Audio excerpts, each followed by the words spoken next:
Kia ora everyone, it's Abby here on a beautiful morning in Appalachia to finally give you guys my review of Fallout 76. Now, a lot of you will have heard bad feedback on the game so far, which I actually have to disagree with. I've been playing the game since beta and I'm really enjoying it. There are a couple of bugs, but they're nothing. Well, there's one game breaking bug, a couple of minor bugs, and some graphical glitches. It's nothing compared to some games that I've played where there've been things flying through the wall. Actually, there are things flying through the wall occasionally, but it's not bad. The gameplay is fun. It is Fallout 4 plus multiplayer. Gameplay is identical to Fallout 4, with a couple of the more popular mods thrown in, such as the Hunger and Thirst mod, a decomposition of fruit and veggies in your inventory and meats. They've basically taken the most popular mods from the Fallout 4 community and integrated them into the same gameplay to create Fallout 76. They have added multiplayer features, but they are quite limited.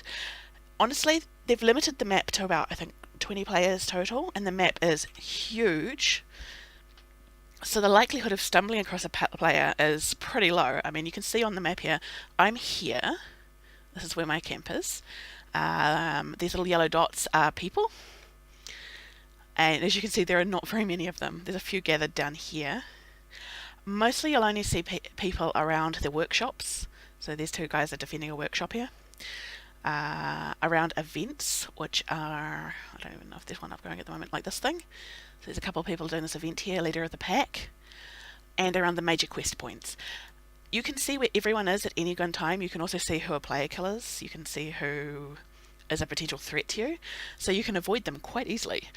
I've had one issue early on with players griefing me, and I don't think they were actually deliberately griefing me. I think it was just a misunderstanding. Other than that, it's Fallout 4 with a couple of extra people. Gameplay is basically identical. This is my house. I have chosen to live under this bridge because of the beautiful view. I quite love this view. And yes, I chose early morning for a reason. Building is pretty much identical to Fallout 4. You build your little house. The only difference is that it's quite limited in how much you can build on a space. Like, I'm pretty much at max. This is at max of what you can build at the moment. Storage is quite limited at the moment, but they're looking to expand it in the next expansion pack. And the other main difference is that you have to unlock recipes before you can build them. So for example, let's have a look here. What can I pick? Oops, I've hit the right buttons. Okay, let's look at the walls. For example, there's all these different wall textures, but you have to find the recipe in game and unlock them to be able to use them, like powered doors and stuff like that. You find quite a few recipes just scattered around. Some of them you can buy from vendors. Some of them are just random drops. Some of them are dropped in specific locations. And some you acquire throughout the main quest line. Now, one of the things people were iffy about is the fact that there are no living NPCs in the game. There are no other humans. Believe it or not, it actually really works. It's very, very lonely. And that means that when you do occasionally stumble across another player, it's actually quite exciting because you're like, oh my god, someone's alive! The way it works is that you're following in the footsteps of your overseer who left before you did, and you're following her around the map, trying to figure out, piece together her journey. As you can see, the top mission there is the overseer's mission. And you are following after people have gone before you, reading their journals, doing quests that they've put forth to you, solving mysteries, and joining clans that no longer exist, because why not? This is what we do in a post-apocalyptic world. There's nothing else to do, so we may as well just solve all of the mysteries ever. It's working quite well. I'm constantly busy. I am never bored. I have been playing like 8 hours a day for the last 3 days, and I'm really enjoying it. I have a couple of tips for you guys that I have picked up along the way, and I want to show you the special system because it's a little bit different to how the specials have worked in previous games. You guys may have already heard about this, but let's have a look. Specials the specials work the same as they do in all of the other Fallout games, except instead of picking a permanent skill when you level up like you do in the other games, you get these little cards which you can swap out, which is actually it was a bit weird at first, but I've gotten used to it now, and it's actually pretty good. For example, as you can see, I don't have much charisma. It's fine. Um, the charisma cards. Say I was going to sell some stuff at a vendor, I would swap out my Lone Wanderer card. Just double click it to unattach it, or unpick it, I guess, and you put on the hard bargain card instead, so you get better values. And you can just swap it back again when you're ready to go back to wandering around by yourself. You can skip them around at any level. You can skip them around at any time. If you have more than one of each card, you can combine them to level up the card and make it more powerful. Except for some. There are some that you cannot level up. Particularly the picklock card. I can't even say the words right now. The lockpicking card, which you have to actually get a second card to get the next level of, and the hacker cards, which are the same. Now, tip number 1, because this one really bugged me. The first thing I do in any Fallout game, or any role-playing game in general, is get the lockpicking skill and max it as soon as possible. You can't actually do that in this game. You have to wait until a particular level to get higher level lockpicking and hacking. The second... I think the first picklock card unlocks at level 1, but I can't quite remember. The first levels unlock really low. The expert picklock card unlocks at level 18, and it is you just have to get to level 18 to get it. You can't get it before then. The expert hacker card I just got at level 22, so there's another level to go on each of them. I'm assuming probably in the mid-30s, but I haven't found them yet, obviously. I'm only level 22. So that's the tip on lockpicking and hacking, because that was driving me crazy. I've got a couple of other tips for you guys. First of all, same as in Fallout 4, set yourself up a garden. You need potatoes, corn, and moot fruit. Mute fruit. I never sure how to pronounce that one. Moot fruit. You need those 3. Potatoes, corn, moot fruit to make adhesive, because adhesive is precious, as it is in Fallout 4. You need all of the adhesive. So as you can see, I've got plenty of all 3. You also want to get a water purifier as soon as possible. This is a small water purifier. You unlock the recipe for this while progressing through the main mission. So do the main mission, because you get all the basic stuff for your house as you progress through the main mission. Obviously, if you're like me, you're like, oh, forget the main mission, let's go do side quests. Don't. You'll actually regret it in this case, because you need these basics. You don't have to follow them for long. It takes a couple of days at most to get the real basic stuff. You need the generator, you need the water purifier, and you need each of your crafting benches, which are basically the same. I think they've got I can't quite remember, it's been a while since I played Fallout 4, but I think the Tinkerer bench is new. The Tinkerer bench is for creating ammunition, explosives, and you can also create bulk lots of your materials, which you will want to do. The storage facility is quite limited, and as you can see, I am totally at capacity, or almost at capacity. So compressing them into bulk lots does save you quite a bit of space in your stash. Now the stash is currently limited to 400 pounds. I assume it's pounds. I'm never really sure with these American made games. It is currently limited to that amount, but they are talking about increasing the stash limit, and probably not the next patch, which I think is tomorrow, maybe one of the patches after that. This is on PC, of course, because I don't play consoles. I'm not sure how it's going to go on consoles. Sorry guys. What else can I tell you? Okay, let's jump onto the map, and I'll give you guys some tips. I'm just going to go back up to the roof because I like being on the roof. And I'm going to fall down. Okay, never mind. Let's just go on the map, and I will show you guys some tips. Okay, this is where you start. Vault 76. First thing you want to do is just head down to here and do these quests around here.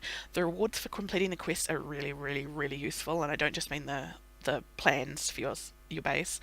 But your base you can move at any time, so don't be afraid to move it. I've moved it a few times before I settled on this nice little crevice in the hills. But you'll want to go down here, you'll do these quests, you want to do these quests over here. Just follow the quests, they'll send you where you need to go at a low level. Okay, and you want to go down here as well. Now, okay, main tips that I want to show you guys. One of them is stations. The stations there are bases there with a trading robot. The trading robot only has 200 caps per, I think, 12 hours, but it's the only place you can sell stuff in the game. There are vending machines throughout the game where you can buy things, but you cannot sell at the vending machines. So you want to note those stations down and go check them every 12 hours or so. I'm not 100% sure, it might be 8 hours. It might even be 6 hours. I haven't actually timed it. But once or twice a day, it refreshes. I hope they put it up, because once or twice a day is not enough for 200 caps. Oh, God. It drives me crazy. You actually get to the point where you are just dumping stuff on the ground. Like, as you can see, this bag here is just all the stuff I could not fit in my stash and could not sell. And yes, I'm dumping fusion cores. I'm that desperate for space. Okay, so as you guys can probably tell, I'm winging this, so please forgive the ums, ahs, and so's. I am just trying to remind myself what I wanted to tell you guys, because I forgot to write it down. Okay. Now, on my other video, I told you where a low-level power armor set is, which is here. That was it's a low-level power armor frame that you can use. You can't actually use the armor on it, but you can delete it and just walk around the frame if you want to. The lowest level power armor set that you can actually use, I've found up here. So just relative to the fallout, to the bunker, head to the far northeast. It's around here. So slightly to the southwest of Knife's Edge. Knife's Edge is also a good one to know because you can get 4 gas masks there, which are handy for exploring some of the regions that have toxic atmosphere. You can also get the water filtration recipe there, so you can create water filters to create purified water. So that's about here. It's like some little guy's hunting lodge or something like that. There's some enemies around here, but they're quite low level. The lowest level power armor that I have found is level 15. So you can't really, as far as I'm aware, you can't use any kind of power armor before level 15. But getting to level 15 is quite easy. It was a bit slow in the beta, but I think they've actually upped the XP rate because I'm leveling like crazy now, which I'm not complaining about. Okay, the other major tip is same as any Fallout thing, explore everything. There's goodies hidden in all kinds of places. What else can I tell you?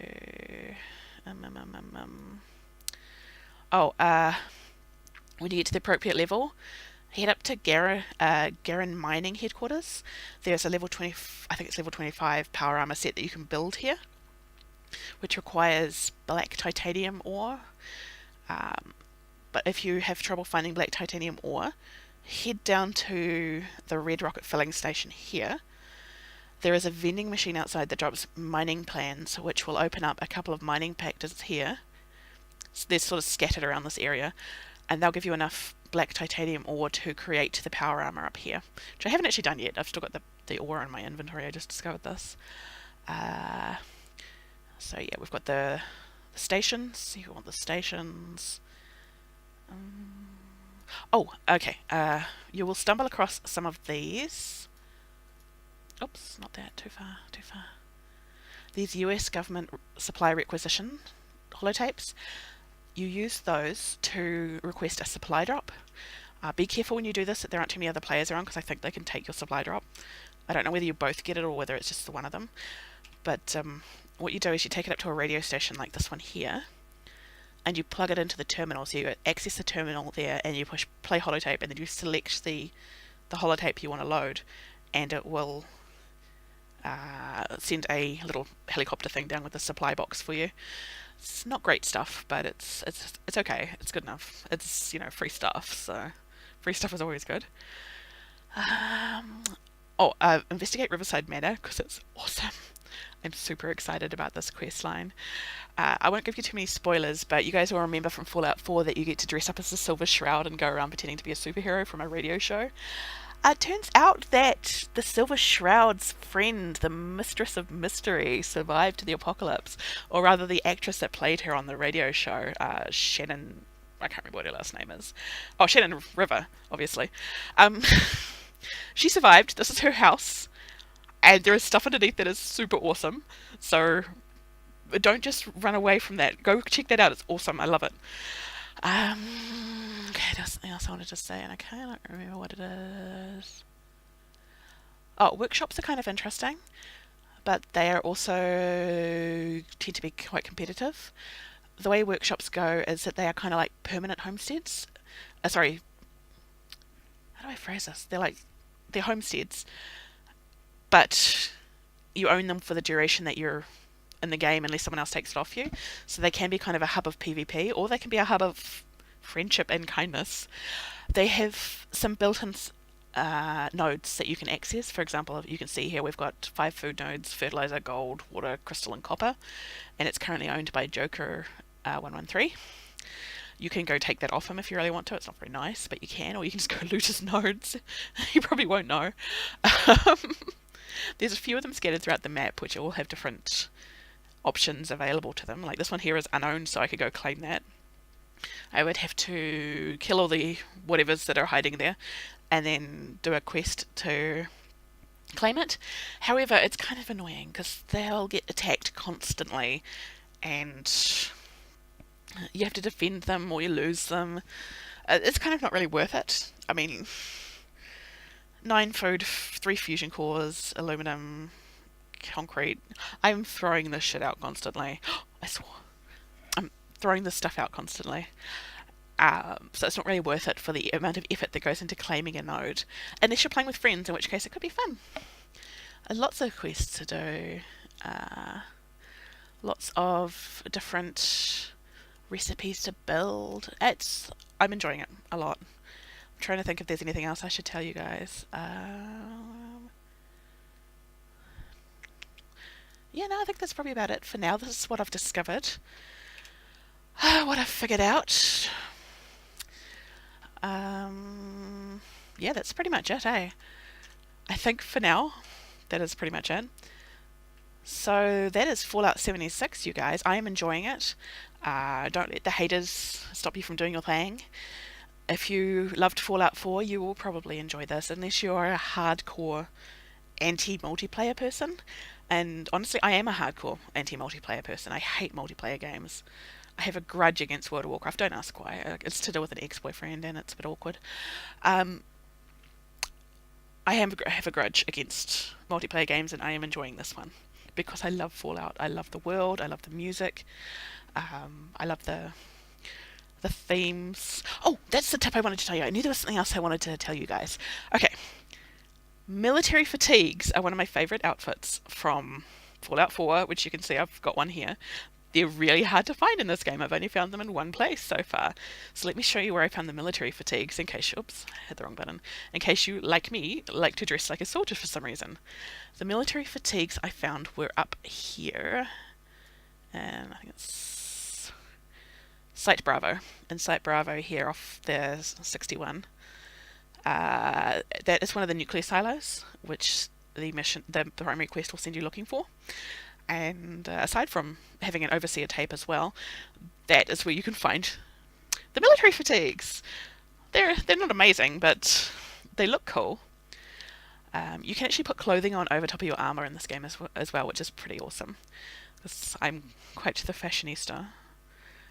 Or I try to be. It's a little hard in Fallout because your characters are so ugly. But yeah. So the military fatigues I've got lining on mine, and they added some pretty good stuff, so they're pretty helpful. That's it. That's it for real now this time. That is what I wanted to tell you guys. Military fatigues. Enjoy! Oh, if you have any questions, dump them in the comments, and I'll do my best to help you out. If there's anything in particular you want me to record a video for, let me know that too, because I'll do my best to keep an eye out for it. I am still quite low level, so I may not know everything. But I am pretty good at sniffing things out. So, let's go. Have a good day, everyone.